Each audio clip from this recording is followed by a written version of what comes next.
صادق صاحب کینیڈا سے آئے تو بیٹے عیاشیوں میں پڑے ہوئے تھے۔ انہوں نے کچھ پیسے سائڈ پر رکھ لیے کیونکہ بیٹے اڑائے جا رہے تھے۔ جب صادق صاحب نے کہا کہ میرے پاس پیسے ختم ہو گئے ہیں تو وہ پریشان ہو گئے۔ ایک دن بیٹے نے انہیں بینک سے نکلتے ہوئے دیکھا تو اس نے مینیجر کو لالچ دے کر ابا کے اکاؤنٹ کا پوچھا تو اس میں کافی سارے پیسے پڑے تھے۔ گھر آ کر اس نے بھائیوں کو بتایا، انہوں نے ابا کو پیٹنا شروع کر دیا اور زبردستی چیک پر سائن کروا کے پیسے نکلوانے بینک لے گئے تو وہاں ان کے قدموں تلے سے زمین نکل گئی کیونکہ صادق صاحب نے، ابا جان مجھے 2 لاکھ روپے کا چیک دے دیجئے، کچھ ضروری کام کے لیے پیسے چاہیے۔ پرویز نے صادق صاحب سے 2 لاکھ روپے مانگے تو انہوں نے حیرت سے پورا منہ کھول کر اس کی طرف دیکھا جیسے 2 لاکھ روپے اس کے لیے کوئی معمولی رقم ہو۔ ان کی پیشانی پر بل پڑ گئے اور آنکھوں میں بے یقینی اتر آئی۔ بیٹا، تمہیں اتنے سارے پیسوں کا کیا کرنا ہے؟ وہ آخر خود کو سوال پوچھنے سے روک نہ پائے۔ پرویز نے عجیب نظروں سے باپ کی طرف دیکھا اور بیزاری سے بولا، مجھے کام کے لیے چاہیے، بتایا تو ہے کہ ضروری کام ہے۔ اس کے انداز میں لاپرواہی بھی تھی اور بے صبری بھی۔ صادق صاحب نے گہری سانس لی اور کہا، مجھے بھی تو پتہ چلے کہ آخر کیا ضروری کام ہے جس کے لیے تمہیں 2 لاکھ روپے کی رقم معمولی لگ رہی ہے۔ رہنے دیجیے ابا، آپ تو مت ہی دیجیے۔ صادق صاحب کے سوال پر سوال کرنے سے وہ بکھلا گیا اور فوراً غصہ دکھاتے ہوئے کمرے میں چلا گیا۔ کیا کرتے ہیں صادق، دے دیجیے نا بچے کو پیسے، کسی کام کے لیے ہی چاہیے ہوں گے۔ بیگم نے بیٹے کی طرفداری کی تو صادق صاحب کو بے حد افسوس ہوا۔ بیگم، میں نے اسے دینے سے منع تو نہیں کیا تھا، بس اتنا ہی کہا تھا کہ کس کام کے لیے چاہیے مجھے بتا دو، لیکن وہ تو بدتمیزی کر کے چلا گیا۔ بیگم نے دیکھا کہ شوہر نے دل پر بیٹے کی بات لگا لی ہے تو وہ انہیں تسلی دینے لگیں۔ کوئی بات نہیں، آپ دل برا مت کیجیے، بچہ ہے، غصہ آ گیا ہوگا، میں اسے سمجھاؤں گی، وہ دوبارہ آپ کے ساتھ بدتمیزی نہیں کرے گا۔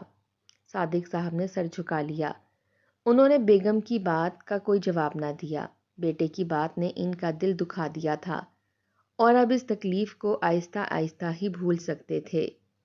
وہ کچھ دیر صوفے پر خاموش بیٹھے رہے، ان کے ذہن میں طرح طرح کے خیال آتے رہے۔ انہوں نے ساری عمر محنت کر کے کمائی کی تھی، ہر روپیہ پسینہ بہا کر حاصل کیا تھا۔ انہیں یاد آیا جب پرویز چھوٹا تھا تو اس کی ہر خواہش پوری کرنے کی کوشش کی تھی، اچھے اسکول میں پڑھایا، بہترین کپڑے دلوائے، کبھی کسی چیز کی کمی نہ ہونے دی، مگر آج وہی بیٹا باپ کے سوال پر ناراض ہو کر کمرے میں چلا گیا تھا۔ انہیں محسوس ہوا جیسے ان کی تربیت میں کہیں نہ کہیں کمی رہ گئی ہے۔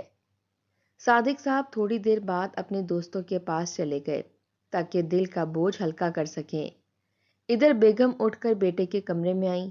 پرویز منہ بنا کر بستر پر لیٹا ہوا تھا۔ ماں کو دیکھتے ہی اس نے رخ دوسری طرف کر لیا۔ بیگم اس کے پاس بیٹھ گئیں اور اس کے سر پر ہاتھ پھیرا۔ میرے لال، کیوں ناراض ہو؟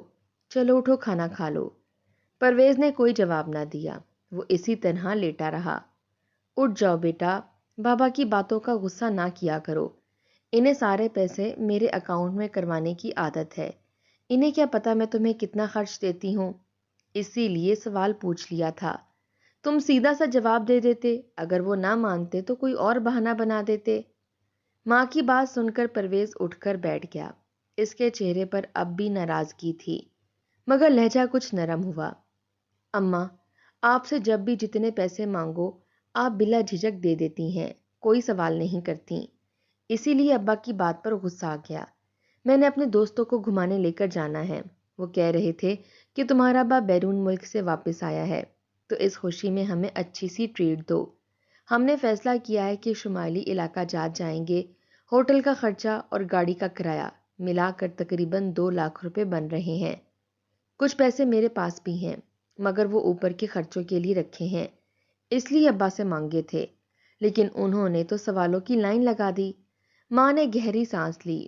بیٹا، 2 لاکھ روپے کوئی چھوٹی رقم نہیں ہوتی، تمہارے ابا ساری زندگی محنت کرتے رہے ہیں، انہیں ہر خرچ سوچ سمجھ کر کرنا پڑتا ہے، تم ان سے اپنے رویے کے لیے معافی مانگ لو، صاف صاف بتا دو کہ پیسے کیوں چاہیے، ہو سکتا ہے وہ مان جائیں، پرویز کچھ لمحے خاموش بیٹھا رہا، پھر آہستہ سے بولا، ٹھیک ہے اماں، میں بات کر لوں گا۔ شام ڈھلنے لگی تو صادق صاحب گھر واپس آئے۔ ان کے چہرے پر تھکن نمایاں تھی۔ وہ ابھی بیٹھے ہی تھے کہ پرویز ان کے سامنے آ کر کھڑا ہو گیا۔ اس نے نظریں جھکا لیں۔ ابا، مجھے معاف کر دیجئے، مجھ سے غلطی ہو گئی۔ مجھے آپ سے اس طرح بات نہیں کرنی چاہیے تھی۔ میں نے پیسے دوستوں کو گھمانے کے لیے مانگے تھے۔ ہم شمالی علاقہ جات جانا چاہتے ہیں، اس لیے 2 لاکھ روپے کی ضرورت ہے۔ صادق صاحب نے بیٹے کو غور سے دیکھا۔ ان کے دل میں کئی باتیں تھیں جو وہ کہنا چاہتے تھے۔ وہ اسے سمجھانا چاہتے تھے کہ اتنی فضول خرچی مناسب نہیں۔ وہ چاہتے تھے کہ بیٹا پیسے کسی کارآمد کام میں لگائے، کوئی ہنر سیکھے، کوئی کاروبار شروع کرے، مگر انہوں نے خود کو روکا۔ انہیں اندازہ تھا کہ اگر انہوں نے سختی کی تو بیٹا مزید ضد پر اتر آئے گا۔ انہوں نے دھیرے سے کہا، بیٹا، پیسے مل جائیں گے، مگر ایک بات یاد رکھو، یہ رقم آسانی سے نہیں کمائی جاتی، اس کے پیچھے برسوں کی محنت ہوتی ہے۔ تم جوان ہو، اگر چاہو تو خود بھی کما سکتے ہو۔ خرچ کرنے سے پہلے کمانے کی محنت کا اندازہ ہونا چاہیے۔ پرویز خاموشی سے سنتا رہا۔ اس کے دل میں پہلی بار ہلکی سی شرمندگی جاگی۔ اسے یاد آیا کہ واقعی اس نے کبھی سوچا ہی نہیں کہ پیسہ کیسے آتا ہے۔ وہ ہمیشہ مانگتا آیا تھا اور مل جاتا تھا۔ صادق صاحب اٹھے اور الماری سے چیک بک نکالی۔ انہوں نے 2 لاکھ روپے کا چیک لکھ کر بیٹے کے ہاتھ میں دیا۔ یہ لو، مگر یاد رکھو، اس رقم کی قدر کرنا۔ اگر اس سفر سے تمہیں خوشی ملتی ہے تو ضرور جاؤ، لیکن آئندہ کسی بھی رقم کے لیے مجھ سے بات کرتے وقت لہجہ نرم رکھنا۔ پرویز نے چیک تھام لیا۔ اس کی آنکھوں میں نمی سی آ گئی۔ شکریہ ابا، میں وعدہ کرتا ہوں آئندہ آپ سے بدتمیزی نہیں کروں گا۔ صادق صاحب نے اس کے سر پر ہاتھ رکھا اور کمرے سے باہر چلے گئے۔ پرویز کا یہ وعدہ بالکل عارضی ثابت ہونے والا تھا۔ جلدی وہ اپنے باپ کی باتوں کو فراموش کرنے والا تھا۔ پرویز کا وعدہ واقعی عارضی ثابت ہوا۔ شمالی علاقہ جات کا سفر ختم ہوا تو چند دن تک وہ باپ کے سامنے سیدھا بنتا رہا، مگر جیسے ہی دوستوں کی محفل دوبارہ جمی، وہی پرانا رنگ ڈھنگ لوٹ آیا۔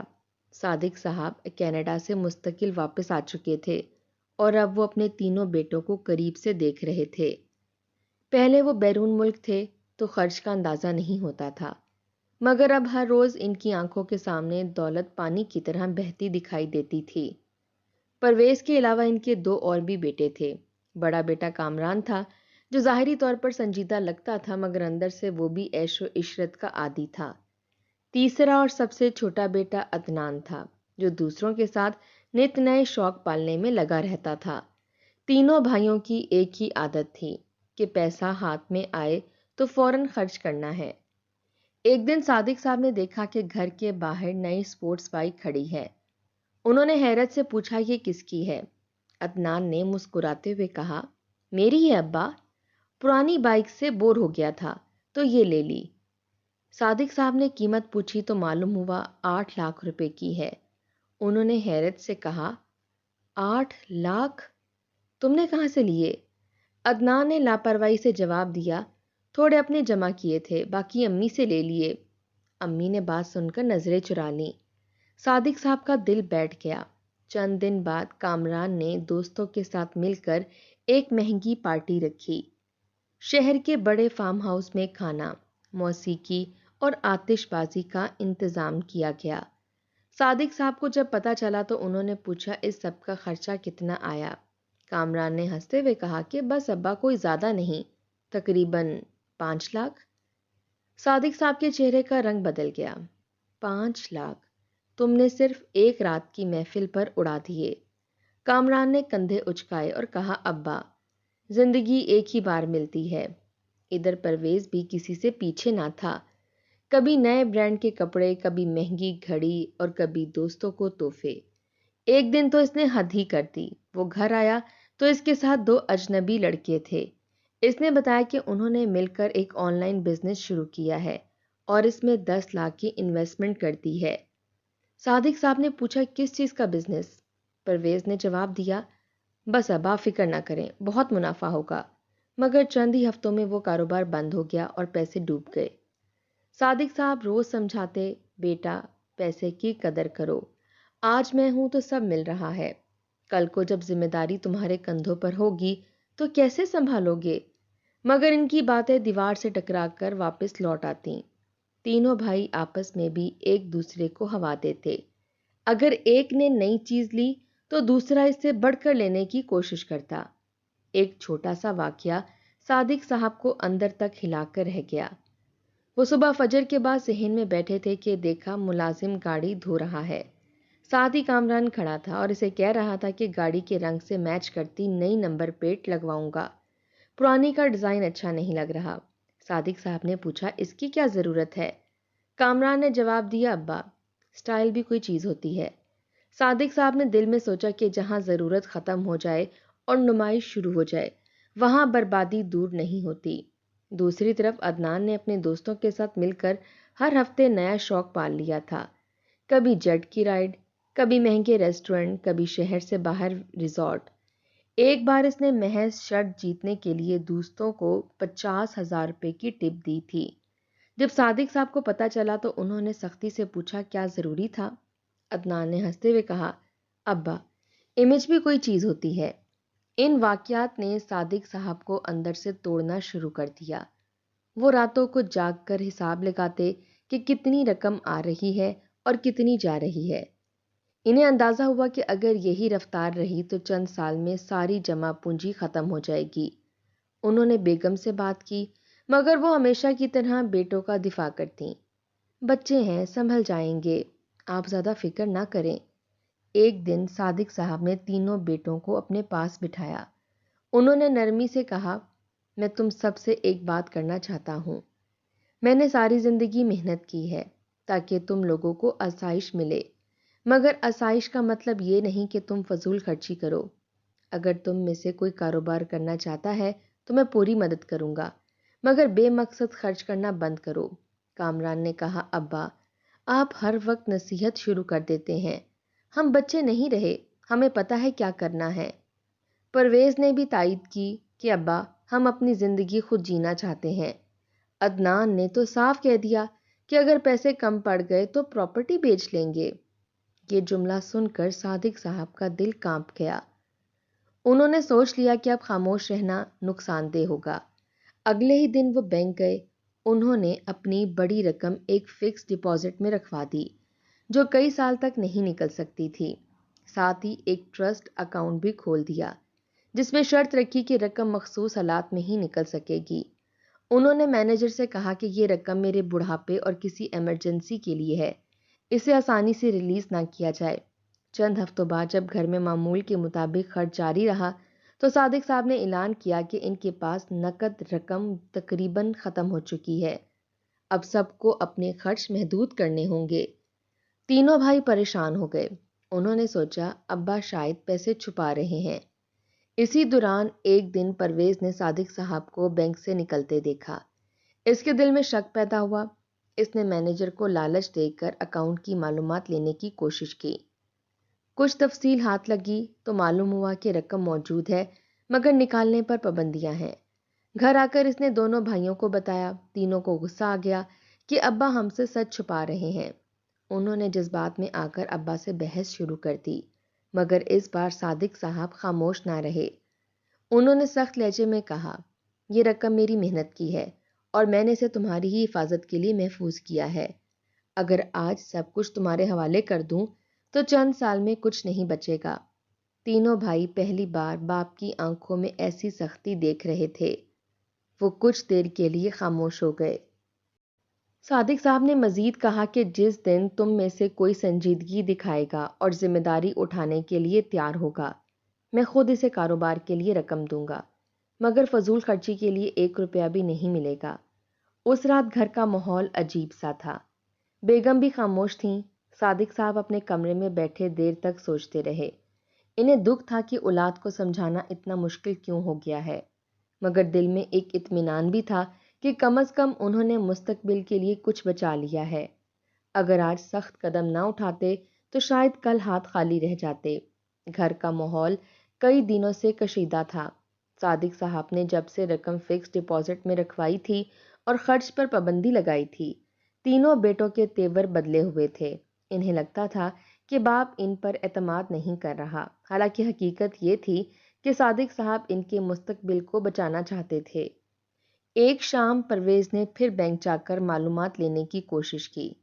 اس بار اس نے مینیجر کو صاف صاف کہا کہ وہ اپنے باپ کا اکاؤنٹ دیکھنا چاہتا ہے کیونکہ گھر میں ہنگامی صورتحال ہے۔ مینیجر نے سختی سے انکار کر دیا اور کہا کہ اکاؤنٹ ہولڈر کی اجازت کے بغیر کوئی معلومات نہیں دی جا سکتی۔ مگر لالچ کے چند جملوں اور جان پہچان کے دعووں کے بعد اسے اتنا پتہ چل گیا کہ اکاؤنٹ میں خاصی رقم موجود ہے، مگر اس پر خصوصی ہدایات درج ہیں۔ گھر آ کر اس نے کامران اور عدنان کو بتایا۔ تینوں کا غصہ آسمان کو چھونے لگا۔ انہوں نے فیصلہ کیا کہ ابا سے سیدھا چیک سائن کروا لیتے ہیں۔ رات کا وقت تھا۔ صادق صاحب اپنے کمرے میں قرآن کی تلاوت کر رہے تھے کہ دروازہ زور سے کھلا۔ تینوں بیٹے اندر داخل ہوئے۔ ان کے چہروں پر عجیب سی سختی تھی۔ ابا، ہمیں معلوم ہے آپ کے پاس پیسے ہیں، پرویز نے تیز لہجے میں کہا۔ آپ نے ہم سے جھوٹ بولا کہ پیسے ختم ہو گئے ہیں۔ صادق صاحب نے سکون سے جواب دیا۔ میں نے جھوٹ نہیں بولا، میں نے کہا تھا کہ نقد رقم ختم ہے، باقی رقم میں نے محفوظ کر دی ہے۔ کامران نے آگے بڑھ کر کہا، ہمیں ابھی پیسے چاہیے، بزنس کا موقع ہے، اگر ہاتھ سے نکل گیا تو نقصان ہو جائے گا۔ صادق صاحب نے سختی سے کہا کہ اگر واقعی بزنس ہوتا تو میں خود دیتا، مگر تم لوگوں کی نیت پر مجھے یقین نہیں رہا۔ یہ جملہ آگ پر تیل کا کام کر گیا۔ عدنان نے غصے میں میز پر ہاتھ مارا۔ آپ ہمیں چور سمجھتے ہیں؟ آپ کو ہم پر اعتماد نہیں۔ بات بڑھتے بڑھتے تلخی پر بدل گئی۔ پرویز نے چیک بک اٹھا لی اور صادق صاحب کے سامنے رکھ دی۔ سائن کر دیجئے، ابھی کے ابھی۔ صادق صاحب نے انکار کیا تو کامران نے ان کا بازو زور سے پکڑ لیا۔ عدنان نے دھکا دیا۔ بزرگ باپ لڑکھڑا کر کرسی سے ٹکرا گیا۔ ان کی پیشانی سے ہلکا سا خون نکل آیا، مگر بیٹوں کی آنکھوں پر تو جیسے لالچ کی پٹی بندھی ہوئی تھی۔ انہوں نے زبردستی قلم ان کے ہاتھ میں تھمایا اور چیک پر دستخط کروا لیے۔ صبح ہوتے ہی تینوں بھائی صادق صاحب کو ساتھ لے کر بینک پہنچے۔ ان کے دل میں جیت کا احساس تھا۔ انہیں لگ رہا تھا کہ اب رقم ان کے ہاتھ میں ہوگی، مگر جیسے ہی وہ کاؤنٹر پر پہنچے اور چیک پیش کیا، مینیجر نے کمپیوٹر سکرین دیکھ کر چونک کر سر اٹھایا۔ سر، اس اکاؤنٹ پر ہائی سیکیورٹی الرٹ لگا ہوا ہے اور اس چیک کی ویریفیکیشن ضروری ہے۔ پرویز نے جھنجھلا کر کہا، ویریفائی کر لینا، دستخط موجود ہیں۔ مینیجر نے سیکیورٹی کو اشارہ کیا۔ چند ہی لمحوں میں 2 گارڈ قریب آ گئے۔ پھر مینیجر نے سنجیدہ لہجے میں کہا، ہمیں معاف کیجیے گا، مگر اس اکاؤنٹ ہولڈر نے خاص ہدایات دی تھیں کہ اگر کسی دباؤ یا غیر معمولی صورتحال میں چیک پیش ہو تو فوراً پولیس کو اطلاع دی جائے۔ یہ سن کر تینوں بھائیوں کے قدموں تلے سے زمین نکل گئی۔ ابھی وہ کچھ سمجھ پاتے کہ پولیس اہلکار بینک میں داخل ہو گئے۔ سی سی ٹی وی کیمرے میں ان کی کل رات کی حرکات بھی نظر آ چکی تھیں، کیونکہ صادق صاحب نے چند دن پہلے ہی گھر میں کیمرے لگوا دیے تھے جب انہیں بیٹوں کے رویے پر شک ہوا تھا۔ پولیس نے تینوں بھائیوں کو حراست میں لے لیا۔ الزام تھا کہ انہوں نے دباؤ ڈال کر دستخط کروائے اور مالی دھوکہ دہی کی کوشش کی۔ صادق صاحب خاموش کھڑے تھے۔ ان کے دل میں طوفان برپا تھا، مگر چہرہ سنجیدہ تھا۔ تھانے میں جب تینوں کو حوالات میں ڈالا گیا تو پہلی بار ان کی آنکھوں سے غرور کا نشہ اترا۔ پرویز دیوار سے ٹیک لگا کر بیٹھ گیا۔ اس کے ذہن میں وہ لمحہ گھوم رہا تھا جب اس نے باپ کو دھکا دیا تھا۔ کامران نے سر پکڑ لیا۔ عدنان کی آنکھوں میں آنسو آ گئے۔ چند گھنٹوں بعد صادق صاحب تھانے پہنچے۔ انہوں نے افسر سے بات کی۔ کہا، یہ میرے بیٹے ہیں، غلطی کر بیٹھے، میں شکایت واپس لیتا ہوں۔ افسر نے پوچھا، آپ یقین رکھتے ہیں کہ دوبارہ ایسا نہیں ہوگا؟ صادق صاحب نے تھکے ہوئے لہجے میں کہا، میں باپ ہوں، امید رکھنا میرا فرض ہے۔ کارروائی کے بعد تینوں بیٹوں کو رہا کر دیا گیا۔ جب وہ تھانے سے باہر آئے تو نظریں جھکی ہوئی تھیں۔ گھر پہنچ کر خاموشی چھا گئی۔ کسی میں ہمت نہ تھی کہ آنکھ اٹھا کر باپ کو دیکھ سکے۔ رات کو صادق صاحب نے انہیں اپنے پاس بلایا۔ ان کی پیشانی پر اب بھی پٹی بندھی تھی۔ انہوں نے آہستہ سے کہا کہ میں چاہتا تو تمہیں جیل میں رہنے دیتا، شاید قانون کی سختی تمہیں جلد سکھا دیتی، مگر میں نے سوچا اگر باپ ہی چھوڑ دے تو تم کہاں جاؤ گے؟ پرویز پھوٹ پھوٹ کر رو پڑا۔ ابا، ہم سے بہت بڑی غلطی ہو گئی، ہمیں سمجھ نہیں آئی کہ ہم کیا کر رہے ہیں۔ کامران نے کہا کہ ہم نے لالچ میں آ کر آپ کی عزت بھی بھلا دی، ہمیں معاف کر دیں۔ عدنان نے باپ کے قدموں میں بیٹھ کر کہا، ابا ہم بدل جائیں گے، ہمیں ایک موقع اور دے دیں۔ صادق صاحب کی آنکھوں میں بھی آنسو آ گئے۔ انہوں نے کہا، میں نے تمہارے لیے پیسے محفوظ کیے تھے تاکہ کل کو تمہیں ضرورت پڑے تو سہارا ہو، مگر تم نے مجھے ہی سہارا سمجھنا چھوڑ دیا۔ یاد رکھو، دولت اگر کردار کے بغیر ہو تو تباہی لاتی ہے۔ اس دن کے بعد گھر کا ماحول بدلنے لگا۔ تینوں بھائیوں نے خود سے کام تلاش کرنا شروع کیا۔